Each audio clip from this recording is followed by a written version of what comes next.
I want to talk to you a little bit about Saige and this book here.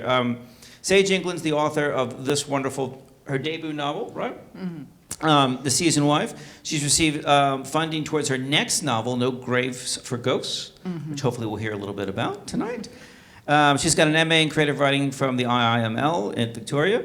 And in her previous career as a journalist, she won a number of Qantas Media Awards for feature writing and the New Zealand Media Peace Award. Wow.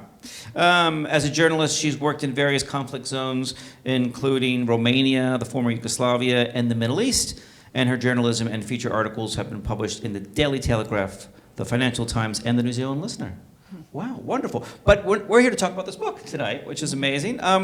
So this is, I know you've been working on this book for quite some time. It has a seasoned history. It has a long history. I was wondering if you might just tell us a little bit about how it all started. What's the origin of the Seasonwife? Sure. Well, first of all, thank you very much. It's an honour to be here with you, Tom. I've admired your writing for such a long time. It had a very long gestation, so there's hope for anyone who's an aspiring writer here.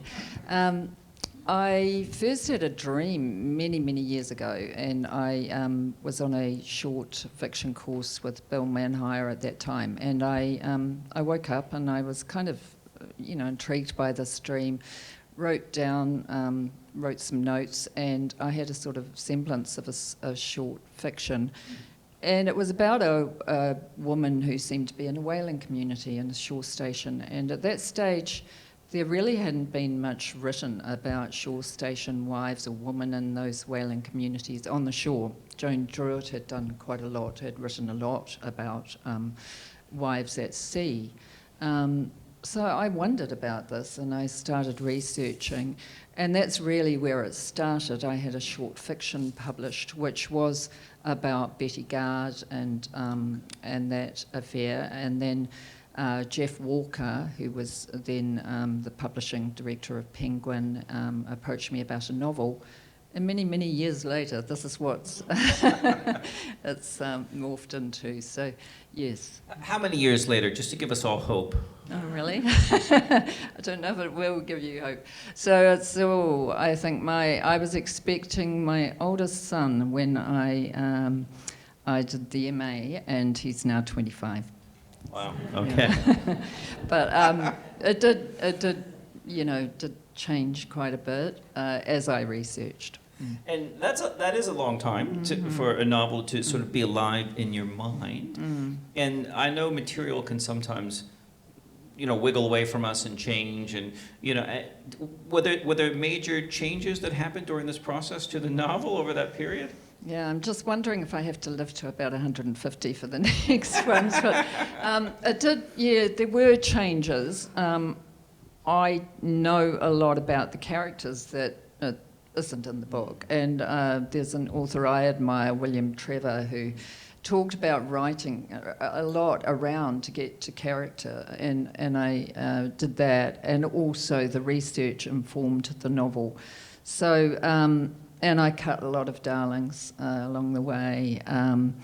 Any stand down as particularly painful to have parted with? Yeah, some nice writing there, and some. I started off, quite honestly, the characters were older, and looking back, and so I know what they're like when they're older.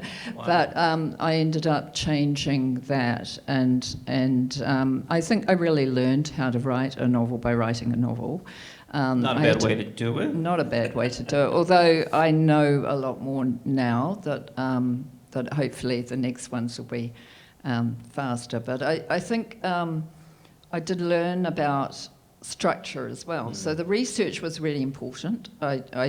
I had some findings that changed the way, the direction of the novel and the story, and the characters. And then also, I think, learning about structure, how to put it together.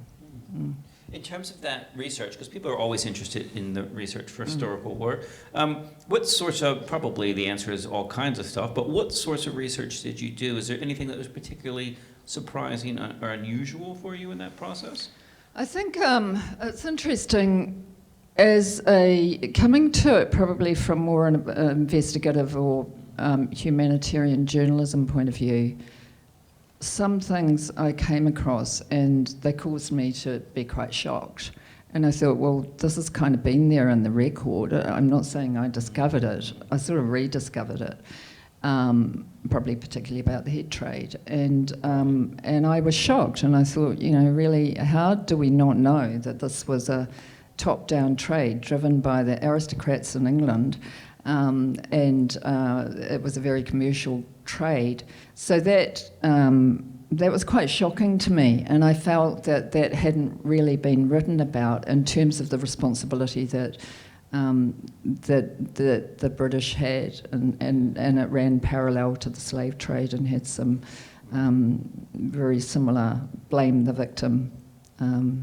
That is really shocking, and it comes up fairly early in the novel. So I don't think we're spoiling anything, No. right? Is that all right? But do you want to just sort of define that gruesome term, head trade? Yeah. Okay. So for Māori, there was a different perspective about preserving his rather, as some people will know, a very sacred part of the body, and but at the same time in England, there was a drive for curiosities. There were curio cabinets, and people wanted curiosities for their cabinets. And I found that whalers were involved in this trade, and I feel that they were kind of pawns in the class system, but nevertheless, it's a pretty ghastly trade, and I feel that we haven't really looked at that as Pākehā, as in terms of the responsibility of it. There's a lot of blame put on Māori. Oh, well, they were involved. It was exactly the same excuses made with the slave trade. Mm. Yeah, it is a disturbing history, and maybe that's part of the reason that it hasn't been delved into. But it's certainly we get into it in this book, and that must have been confronting to research and to write about. Yeah, it was confronting to write about. I've had good responses to it, really. I think a lot of people seem very pleased to have that aired in the way that it has been, yeah. But I think, I had to actually feel the pain of that history, I think, to be able to write about it. At the same time, I don't want to convey that the book's completely dark. No, there's certainly a rip-roaring adventure aspect to the book as well. It's kind of got that yarn aspect to it. And it's also, the other thing that really stands out to me about this book, and reviewers have said this as well, is all the voices in the book. It's a book that's just filled with voices, and we'll talk about many of them. And it'd be great to hear a little bit of the book, and I know you're going to read a few different times tonight. But before you do, can I just ask you what a season wife is? A season wife was a woman that was picked up by whalers for a season, literally. They'd used that woman for a season as a bed mate and everything else, a helpmate, and then often dump these women somewhere else at the end of the season or leave them. I think there has been a little bit of romanticising around this, and I definitely came across women being abducted by whalers, both Pākehā and or European English women and Australian and Māori and across the Pacific. So, yeah, that's another aspect of it. Another aspect. Great. So you're going to read a little extract here. Do you need to set anything up for us? This part, so when we have a young Irish orphan, she's just recently lost her mother, and she's in Sydney, and these women, the Irish women, are coming to visit her just after the loss of her mother in the rocks in Sydney. It's a beautiful passage, sorry. Oh, thank you. Pale and light, the lightest white loaves folded in linen, they tell her, laying the bread on the table beside the slightly broken figurine, For she was deserving of the lighter, the whiter, the higher in price Rasheen of Erin, for she was so loved. An earthen jug swishes milk under wrinkled skin, like the skim yellow colour of her mother in sickness. Sugar crumbs broken from sugar blocks ferried from a far-off country, oysters scraped off rocks, beef in a tub of blood, eels smoked and peeled from their black skins. These are the gifts carried by heavy arms under faces flushed, eyes scolding, foreheads knuckled. They tug aside the curtain of patched scraps that shields the bed, gasp and sigh. So she is gone indeed, and oh so quick, poor Rasheen Murphy, who endured so much in her short time on this earth.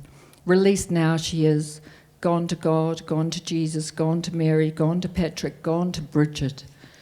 As they move forward, crossing themselves, Bridie paws at her mother, pats the belly, the hands, her face, as though her mother is not cold in death, is waking into the world instead of waking out.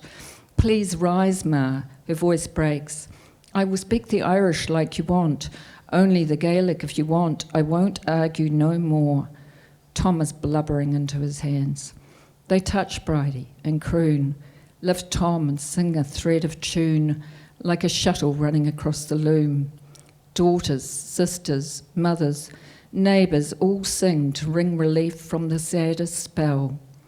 Like cows lowing lovingly to a field, the woman closest in friendship wash the palms and soles of hands and feet, each finger and toe stretched and washed and all the folds of skin between. Bridie catches a thought that floats not from herself, from somewhere above and around. Grateful am I that my tired out body should be so gently tended by these dear friends. It's not herself who thinks this, for Bridie is not grateful, nor does she consider the woman to be dear. The song folds into talk, and the talk is of times gone, of babes born dead, of a boy drowned in his own mother's well, of a girl drowned in tank stream, of the evil, sodden government men, of the tank stream stewing muck. Haven't they all seen a soldier using it as a chamber pot? Talk of Russian troops pulling out of Poland, but no one is sure about that. The Romanovs are quite a family, so far off though. France is close enough. Bonaparte was secretly transported, escaped he did, hides in the Australian bush now to steal the young. Boys and girls are pork to him. A warehouse down by the wharves is selling chamber pots with his face painted on the bottom, mouth open to swallow, well, you know what. Rustle of laughter, ripple of giggles. After wiping every corner of her mother's body, they brush knots from strands, form a wide fan of hair. Under the murky oil light, the woman braided. Sparks of gold, sparks of red. Ah, the woman say, and oh, such a beauty she was, Rasheen Murphy. Fierce of temper at times, oh, the stories they could tell, but such fine hair.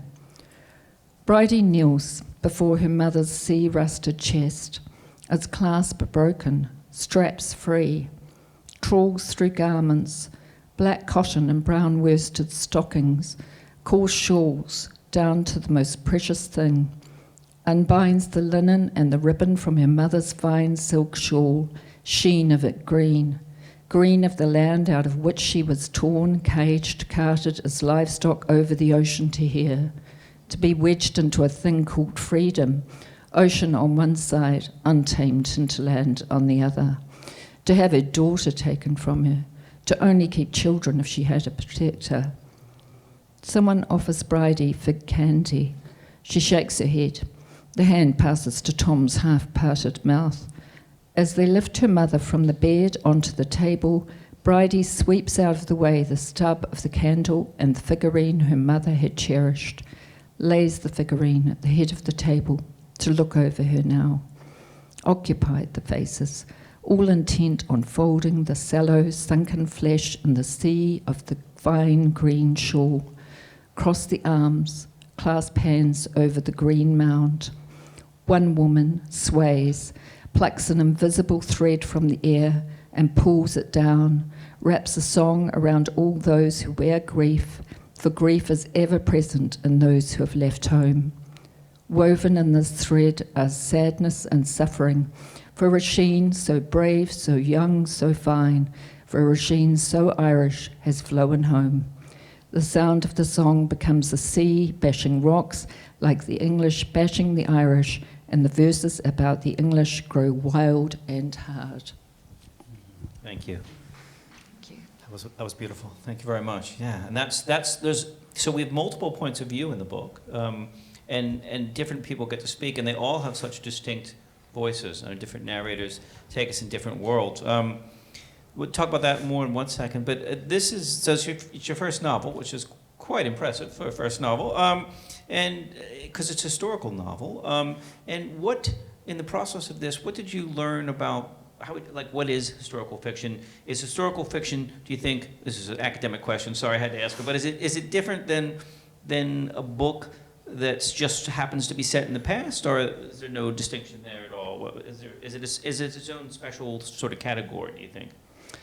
Oh, I think you're time traveling if you really love history and you are interested, if you're curious about history, if there's something you want to find out, I think you're traveling back into the past and you're researching to find out about the past. And you get a culture shock when you come back out. And I certainly found that a lot. I find that now. So I think that is the difference. I mean, there's fiction that's set in the past that skates across the surface more. And that's fine for what it is, but I like to go deep. Yeah, and then come out. I think that's a good way of looking at it, and I think there is the expectation from an audience point of view that if you're picking up historical fiction, that you're going to learn something, right? That you're going to go away knowing more. It might be emotional knowledge to some degree, but you're going to learn something that you didn't know before about the past, and that's certainly the case here. Learned quite a lot. Now we take a look at. By the way, this is a beautiful cover. Do you know who did the cover? Keely Shaughnessy, isn't it? Shaughnessy, yeah. It's really beautiful. It has a historic kind of look to it. Yes, she does great. And I'm just looking at the back too, which is probably good that's on there because your novel has a point of view Māori character, and it engages quite a bit with Te Ao Māori. This is quite a live question and a hot topic. There was just something in the newsroom this week, I think, about sort of writing from the perspective of Māori characters. And did you have any anxieties about sort of getting into, because she's a great character, Mania? Mania, yeah. Did you have any anxieties about getting into Mania's head at all, or? Yeah, so I think it's really important to have anxieties about doing that, but I could not see how to create empathy or to show the damage wrought in this trade without going there. I also would say that I had already been quite immersed in Māori culture through my work with Ngāi Tahu, and not that this is a Ngāi Tahu story, but I'd spent many years travelling around marae and being looked after by aunties and being being taught and being challenged. If I got something wrong, I knew about it. And so I'd long known Buddy Mikaere, who was my mentor, very kindly agreed to be my mentor and read the novel. So I think established relationships are important, not just ones that you kind of, I want to write a novel, so I'll ask a Māori person. I mean, it's not, I think you need to approach these things humbly and respectfully. But I've had a really good response from, and but before that, I agonised about it. I had some sleepless nights and I thought about other ways to do it, but the character really did come through very strongly for me, and I had to learn a lot. I had to really work hard to learn. Yeah. And I mean, think there's that's a important. lot of evidence of that research in the book. I mean, just everything from the day-to-day life, people that are living on the shore, where the shore whalers come, but also just I felt that there was some aspects of philosophy in there, and different sorts of thinking. When you encounter that character, her thinking doesn't seem to me is Pakeha, doesn't seem Pakeha. It seems a little bit other, and I felt that you really tried to, in terms of the philosophy and the thinking, and even the way that she sort of views the world and sees herself in the world. Right. Yeah. My son's Pacifica, they're Samoan Tukaloan, so I have experience of, we lived in Samoa for 4 years, and so I've had experience of being in, other cultural situations, and I don't really like my own culture all that much sometimes, so maybe that made it easier, but I do think it's really important to be humble about these things and to be prepared to learn. It's not a case of stomping over somebody else's area. Yeah. And so if Buddy had said to me, I would have definitely listened and changed. Right. Okay. And was that the sort of role that Buddy played in the process? Yeah, reading drafts and yeah, responding he to did that? read drafts, and and he was enthusiastic. If he hadn't been, it'd be a different book. Well, you're really lucky that you had that relationship, eh? That probably And it influenced- goes right back to, I think, the 80s. Wow. So it's a long relationship. Yeah. I mean, maybe it goes the other way, right? In some way, did the novel arise out of the foundations of those relationships because they were already there? You could build on them. I would agree with that. Yeah, definitely a deeper ocean there. Yeah.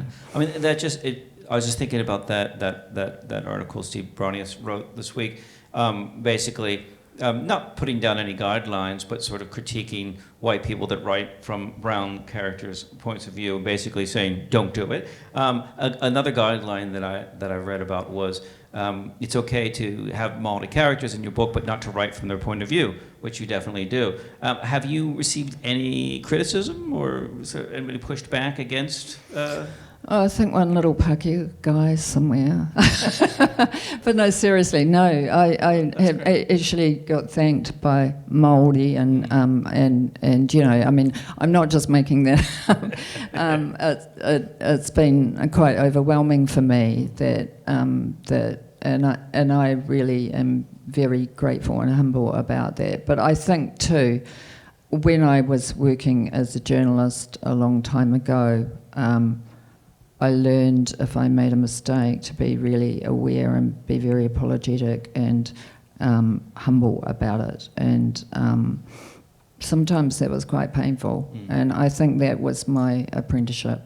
And I'd be prepared if a Māori person, if somebody, and there'll be somebody, you can't please everyone with any book. But, Buddy and people, so I think you listen to people that you respect. Sure.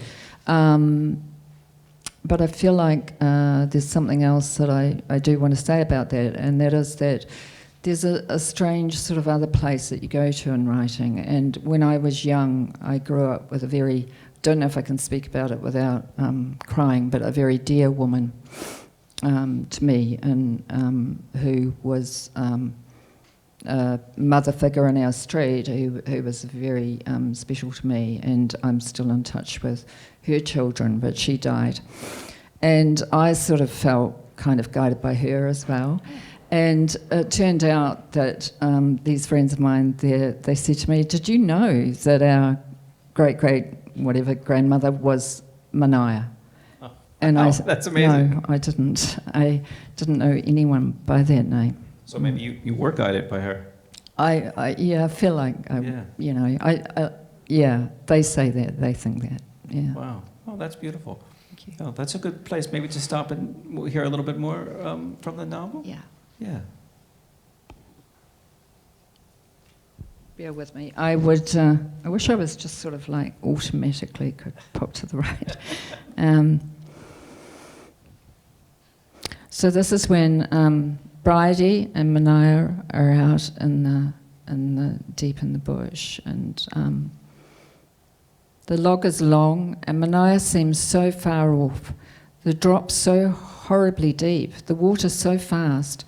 She could turn back, Bridie, could leave, return, and not crossing the bridge and refusing to shift herself from one place to another. She might avoid smashing her head on a rock and gasping her last breath in gurgling, gargling water. Hesitates, and then, eyes on the deep green of the high trees, feeling their whispering courage, starts to run along the log, one foot in front of the other. Barefoot thrill courses up from the wet moss skin of the old mouldering tree. At the other end, Mania grins, dangles the boots, an offer. Bridie forsakes them. Her bare soles need to keep sipping the soil. Striding up and into the forest, she sees the fold of tree over tree. Each shrugs a different cloak, splays and sprawls strengths and weaknesses, long, narrow, thick, wide, palm-leafed, falling, standing, bowing, praying. Forest smells of sun-dusted insects, rain-washed leaves. Roots from trunks and vines from branches cross and coil like snakes frantically copulating. Quick now, they say, while we have our chance. Feels, Bridie does, the spirit of herself wakening, a song under her, an ancient walking song, a cold, dark past song, a wending home to the hearth song.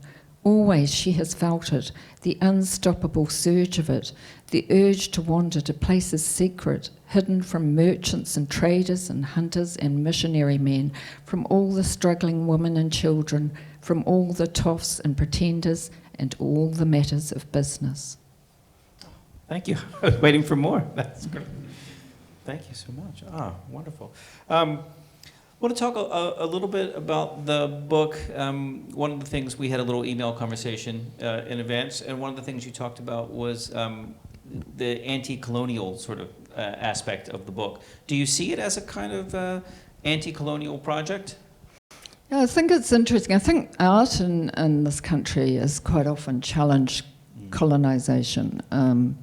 We can think of artists where it's been quite challenging. I think, I'm not sure, not so much in fiction perhaps, and I think it is a field that to investigate what colonisation, the damage it's caused. I mean, I'm wearing a locket. My great-great-grandmother came here in 1842, and I think I do bear in mind the class system.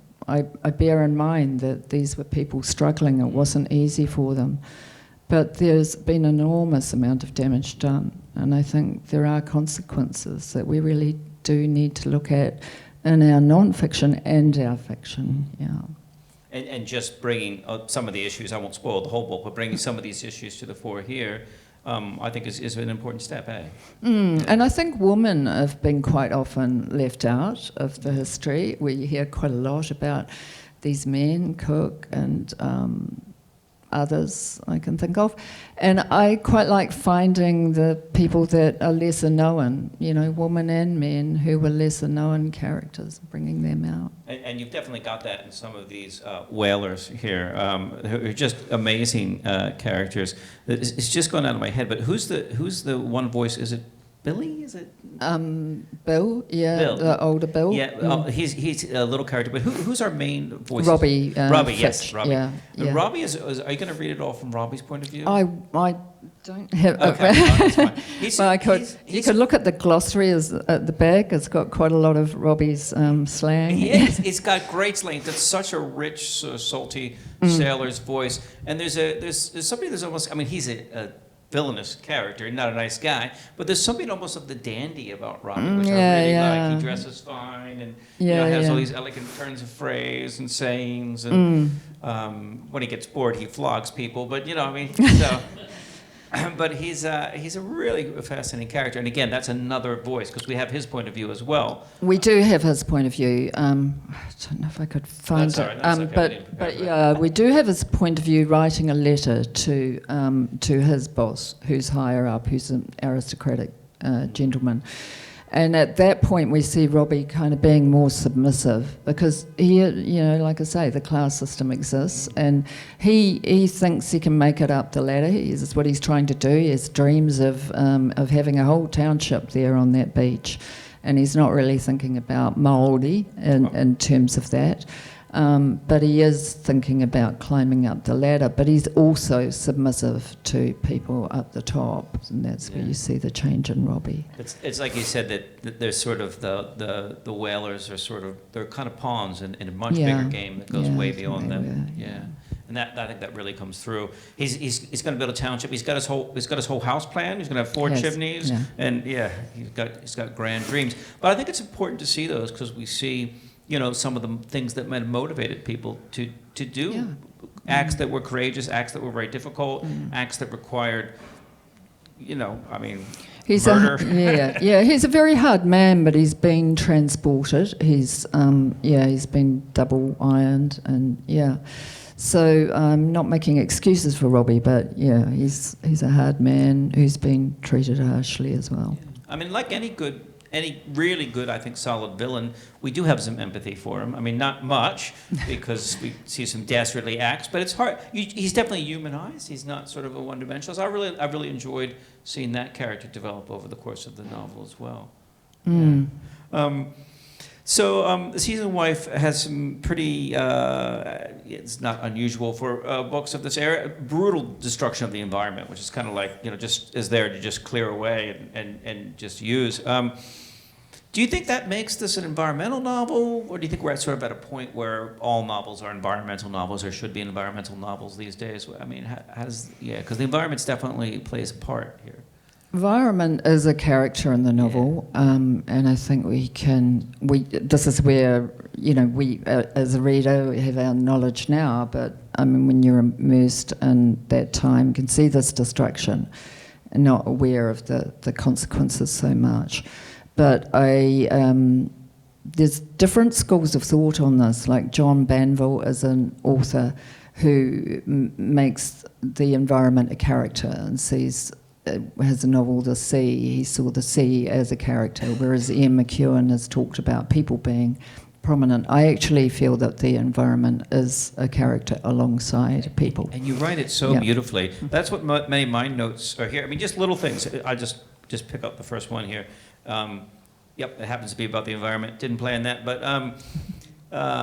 up in the rumbler now so high that she can see the way the world slides, tilts back her head. A cloud above is a child's thumbprint, pressed in flour, stamped on a wide bolt of blue silk. Just a beautiful, just moment there. And they're just out throughout here. I mean, and when we get to New Zealand and we actually see the forest and we see the bush, the whalers are there, to destroy it and just kind of use it, and you have a visceral reaction to that because it's so beautifully rendered that we don't want anything to happen to it. I got to ask about this one passage. There's a lovely passage where they're actually playing with a baby seal swimming in a little sort of inland pond Is that based on research? Did that happen? Because I want to believe it. Can you just tell me it's true? Yeah, well, I will tell you it's true, but I also tell you that's another strange thing. And, I mean, like, I don't know. I feel like there are 6 senses when we write novels sometimes, for some of us anyway, and for me there is. I wrote initially, when I talked about that dream and writing way back, I wrote about this pond and I wrote about this place and wrote about these baby seals and I had no idea that place actually existed. And then I found out that in Kaikoura there was such a place, and we did visit it, and that did inform the novel, and then it got destroyed in the earthquakes in Kaikoura. But it's come back, everybody. The seals are making their way back, and while people can't access it, it is there. But I feel like sometimes there's sort of 2 things going on. It's like you kind of deeply get this sensation or idea about something, and then you think, I think I'll research and find out, and sure enough, there it is. And I can't explain how that happens, but it does. Yeah. Oh, that's just a beautiful passage. Good. I'm glad there's some connection to reality in that. Yes. Do we have time for? Oh, yeah. Would you like to do another reading? We'll chat a little bit more. Okay. And we can take a few questions at the end too. If is that all right? Sure. Yeah. Okay. I'm sure they won't be too tough on us. So this is when, this is after the seal pond, the baby seal pond, which is that nursing place where the seals take their young, and Bridie and Mania are coming back. When they reach the fallen log, a sense of doom pervades. Ahead of them, lying back with a satisfied smile on his bloated face, is Mallet, he of the Jonah conspiracy. One of the troublemakers who wanted to dump Cuthbert and Bridie at sea. Hid in the shadows, Mallet is blocking the path. His shirt is open, coarse hairs fanning from his chest into a dark path to under his belly button, wending in a revolting line down to his trousers, resting himself on a nest of ferns, legs crossed, casual-like, blocking the log, the bridge at its far end. Pipe smoke pours out of his mouth as he shifts his jaw to juggle the pipe. When he sees them, his voice isn't audible, for the wide stream is trying to be a river, its song a sound he needs to rise against. Takes the pipe right out of his mouth. What do we have here, little Miss Madam? Fixed he is on Bridie. Running away with the Seasonwife, I hear she's a better fuck than you. I heard she... Shut up, none of that is your business. Pretend she does. That his words cannot rattle her, that she does not wonder whether there is truth to his words, remembers the blubber finger, the curse on Robbie, reminds herself of this. The two little wives sneaking off, Mallet continues. I reckon he would be greatly interested. You're skiving off yourself. What would the captain say to that? Has tried it on, her toff's tone. I won't be going no further, not if you give me a little peck here. Pat plants a finger, taps the bulb of his left cheek, or on second thoughts, cruel smile, crooked teeth, finger pointing to the black path curling towards his groin. You're mad, she shouts. He seems to assess, face shifting clouds, joking, my lovely, just Mallet playing his little game. Testing more like, she thinks. What will you give to keep my gob shut? Bridie turns to Mania, who says something she cannot understand. The New Zealand girl stomps once, twice, strides across the log, leaps over this man's legs, whirls around, strong flash of her thighs. So fast she is, so strong. Bridie feels the pride of her like a great rushing wind that shakes them both. Opens her mouth wide, does Mania. Widens her eyes that pierce arrows into the man at her feet. Seems, as her eyes roll, her lids flutter, to see something that is unseen. Jerks her head as though she hears a scream, as though the sound comes from behind and around, not from her. Rolls her head back and around, stomp of her feet. Hard, thundering stomps. Maniacal, the scream, rising from within and around, seeming to bring a wind down from the trees. Mallet raises his arms, tries to raise his voice, flails, seems almost to be blubbering, casts his look on Bridie. Make this fucking witch stop, please. Not for the first time. Bridie wonders whether a cruel streak is weakness in disguise. A strut, a sway. Mania picks a clump of leaves, rattles them at him, leans down to him. Rattle, rattle, hiss. Jumps back up, regards Mallet as he heaves himself up, as he runs back across the log, brushing past Bridie, loping clumsily alongside the stream, disappears into the darkness of the greenery. For a moment, the forest falls quiet, as though even the trees are making sure he doesn't return. Then the birds resume their drip-drip songs and chorus of gossip. Mania lowers her head. Bridie marches across the log, reaches the New Zealand girl, who is shaking, thinks at first that the shaking is part of the mad display, that Mania is surely fully and completely mad, then changes her mind, for Mania is shaking like a woman who finds a man running away from her a hilarious sight. The feeling rises in Bridie, waves and ripples, great bubbles breaking inside her throat as the sound finds its freedom.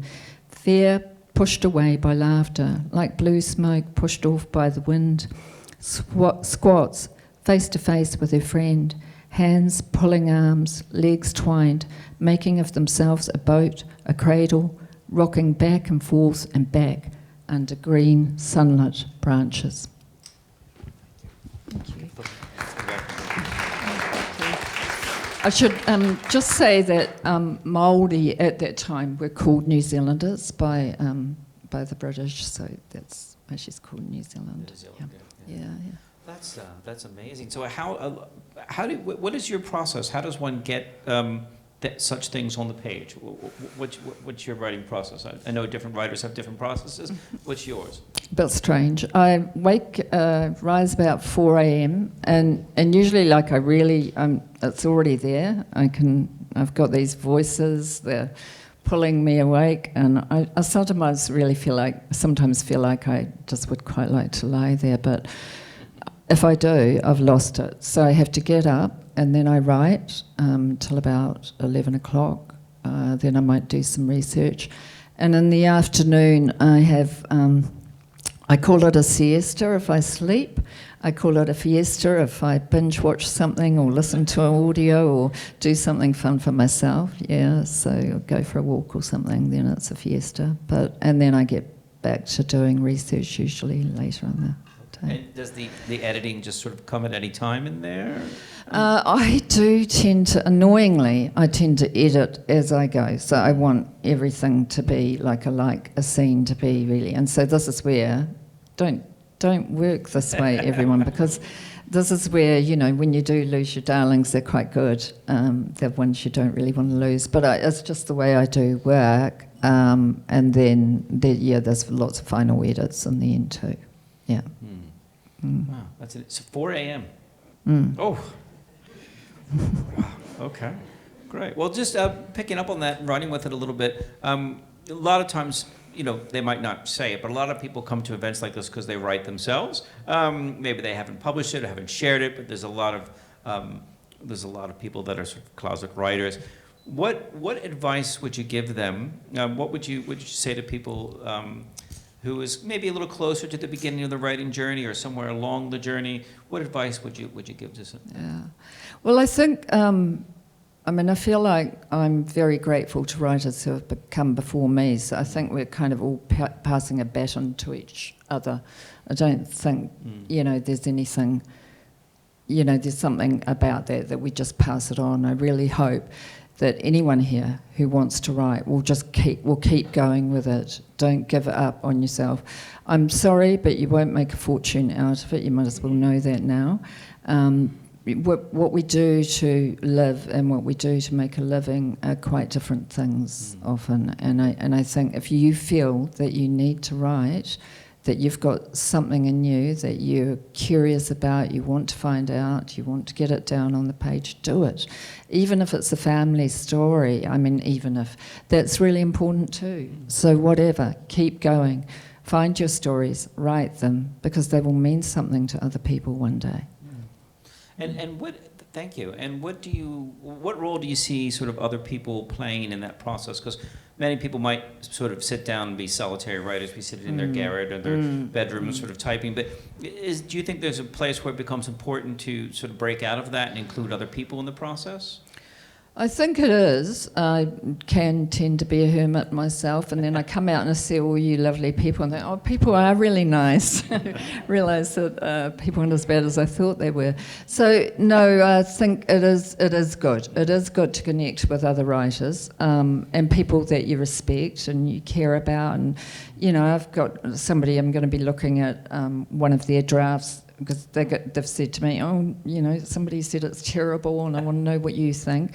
So you do that for each other. It's really important. So have a community. Find the people you trust and listen to them. Yeah, and courses like this, massive, brilliant. Yeah. Yeah, I think that's true no matter what you're writing. It's good to, at some point, bring it out of a private sort It of, is. garret, Yeah, and just it share it is. with other people, even if it's just your friends, your whānau, but just if you can even share with other writers. I mean, that's why I think things like what the library is doing on Sunday, where they're having a local Yes. Writers' Day, is really kind of you get a chance to talk to people and showcase your work. And I think Definitely, it's an important definitely. part of the process. Often it's overlooked. Yeah. Oh, definitely. Sue Macaulay, who's coming. Years ago, I approached Sue because I thought, I can write a film. I'll just go and see Sue Macaulay. I'll give her a call. And she suggested I write a book, so here we are all this time later. But I'm really grateful. She gave me, I can still remember, lovely bread and avocado. Nice. So there we go. Great. Yeah. So that's kind of come full circle that she's going to be it here has. tomorrow. Yeah. Yeah. Oh, that's wonderful. In the beginning, mentioned that you've already received some funding to work on your next novel. Can we get a little sneak peek about that? What's it about? Yeah, What are you what are can. I working get on? really wary. I mean, that's all right. ideas are not copyright, as you know, and I've had this happen to me sometimes. But no, basically, I'm working my way through colonisation. I've got one book I'm working on. I've got about 42,000 words on that, on the Wakefields, New Zealand company. And Marvelously scandalous family, the Wakefields. It's just there's no end of material there. It's some people amazing. really defend that family. It is interesting. I mean, I guess from my own research on my own family, finding the family secrets is really interesting. Terrible family secrets we've had in my family, some of them. And the Wakefields had theirs as well. I mean, and we got to know about some of them, but I think people still will quite often take one position or another on the Wakefields. I think, there's lots of territory to explore about how we got colonisation in New Zealand. And you think about And Jerningham the Wakefield damage. and his experiences in Whanganui. You can read his how many volume book, Adventures in New Zealand, and many of the things that you and I might be embarrassed to talk about, he tells all about. But it's pretty much the censored version. So there's a lot of material there. There's That a lot should of be great. material, and going back quite a long way in that family, I mean, it's quite... no, I'm going to say too much. So, no, I'll just read the book when it comes out. Okay, great. And what's the title so we can look out for it? No Graves for Ghosts. So at the moment I'm looking at a trilogy. So Wow. it's going to be a trilogy going through the Wakefields from Edward Gibbon, and then going further into Wellington and I'll be Nelson looking settlements. forward to that. They're fascinating family and fascinating characters. That's going to be amazing. Oh, thank you. Wonderful. Thank you. Thank you. Can we just get one more round of applause for Saige?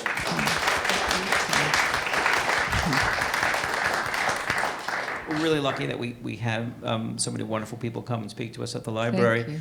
Thank you. Just does anyone have any questions? I think we have time for a few. Time for a few questions for Saige or comments. Anything you want to ask about this novel? It's a really rich novel that gets into some pretty controversial topics, and I think does it really well. Does them all justice. So. Thank you, Tom.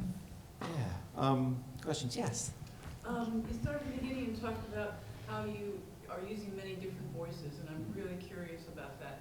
At some point you have to stop, and the cast of characters can only be so big, but what do you feel like you gained besides a sense of authority with each voice? I think a prismatic approach, so like thinking of a prism, so other people will see a person the way they don't see themselves necessarily. So I think that's useful. I think in some ways it's hard to do, obviously, to do different characters and have a balance. And I've got two main characters, definitely, two young women who are navigating their way through quite difficult experiences.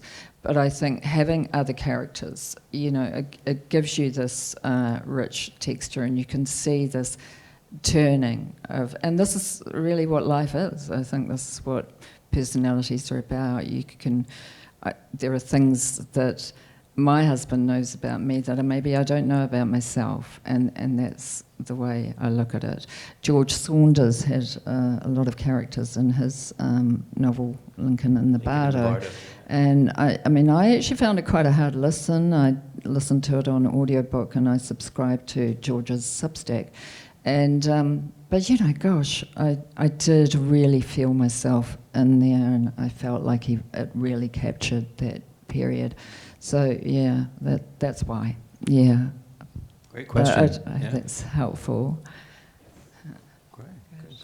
I also think that another reason to have all the voices, just because you have to have the multiple voices, is just it's just the pleasure of hearing different language. You know, Yes, yes, which is really quite enjoyable. I think that's one point about some historical novels. I interviewed Hilary Mitchell recently, who's a historian with her husband, and they did a lot of work on Māori whakapapa and the Whakatū Nelson area.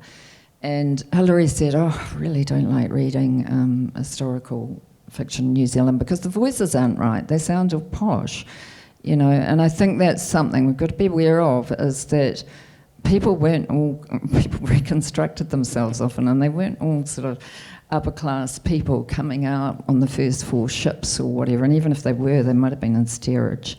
So yeah, and that's okay to own. I mean, own your working class ancestors, own the real people that came here. Be aware of who they really were, the grit and the dirt. Mm. Good advice. Yeah. Other questions for Saige while we have her here tonight? Did you base the characters on real people from your family? No, I didn't, but I do think there were influences. I remember once down at a marae in Bluff when a man said something inappropriate to me, and a whole lot of Māori women rose up and they told him off. And I didn't even know what they said. I didn't understand te reo then, but they really, and he went off with his tail between his legs. and that strength, really, and the being very real, I found that really, and yeah, so I'm sure there were definitely influences, but no, not particularly, although, you know, they tell me that Manaia, so, I don't know. Not conscious influences. No, yeah. Oh, wonderful. I think we have time for another question. One more? Yeah. Good. So, thank you. The book was absolutely amazing, and it was, some of the sentences and paragraph are so rich with imagery. We had one example from Thom. Was that part of the length of the journey? Because we spoke about structure and the narrative taking time, but did the imagery and the language take time, or did that just flow from you beautifully? Yeah, thank you so much. It's really, as readers, that really matter to me. It makes ploughing away at 4 a.m. really worth it.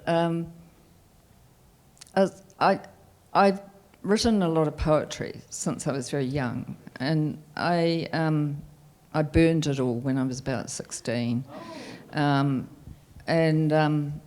In some ways probably been trying to find it ever since. So I do write poetry as well, and I think I've always felt like the bush kind of speaks to me, or the land speaks to me. So, and I think poets often feel like that.